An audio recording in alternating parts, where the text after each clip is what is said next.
Ornamo's and Graphia's Finnish Designer Awards 2012. Artist of the Year 2012, Outi Turpeinen. Art, Design and Interiors. The steep slope is leaning to the snowy lake where Outi Turpeinen is skiing and processing her ideas. Day has begun early, and it's her every workday routine to take a break. On top of the slope there is a wooden house where she lives with her family.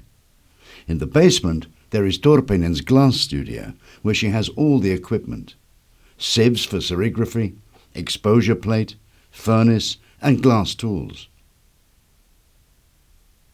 She is printing photographs on glass sheets using serigraphy techniques.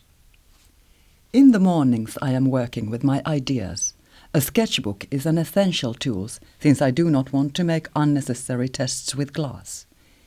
New ideas do not show up by force. I have to get out to be able to begin my work with glass or whatever I am working on. I work as an artist and a designer. Here in Luumäki I get many of the metal structures produced for my glass works. Natural local supplies are important in many ways.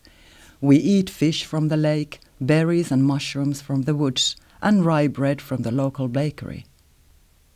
Outi Turpeinen has had a busy autumn, completing a gull's egg artwork for an apartment building at Arabian Ranta, Helsinki, planning 30 metres long glass railing installation to Tikkurila Vanta, and preparing video installation to the exhibition opening in February in Barcelona, Spain.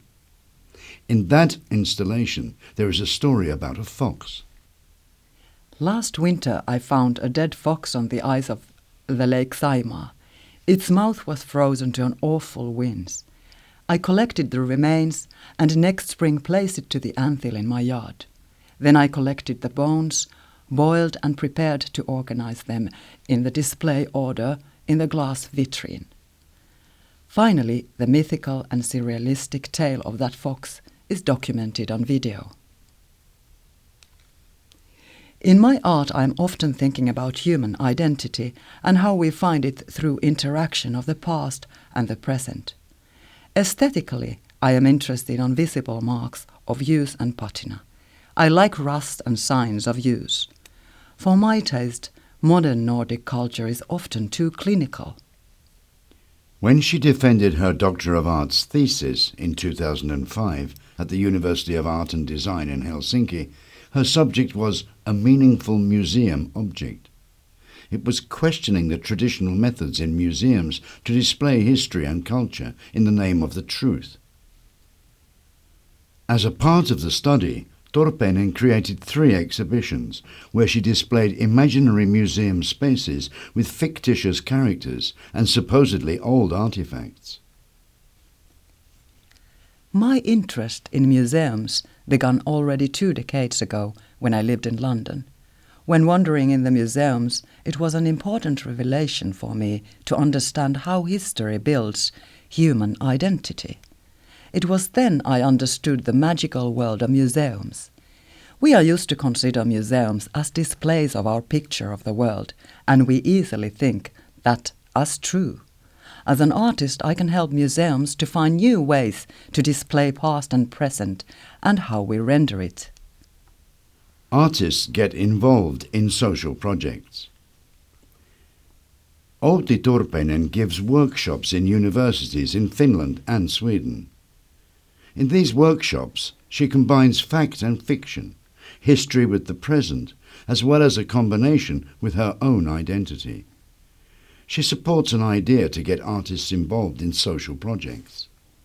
One example is a project called Myrsky, that's storm, where youth in risk of getting marginalised could create their own art with professionals.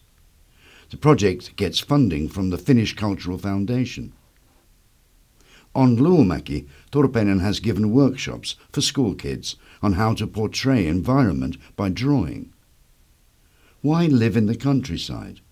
What makes it worthwhile to live there? As a result, they created an installation together through grey stone. It is a wall built of stones originating from century-old foundations of a demolished school. Was it true or not? I could easily compare my method of working to movie making or writing a novel. It is creating a guise and storytelling, creating a kind of miniature world. Once I found a collection of old studio photographs from the market square of Kuopio.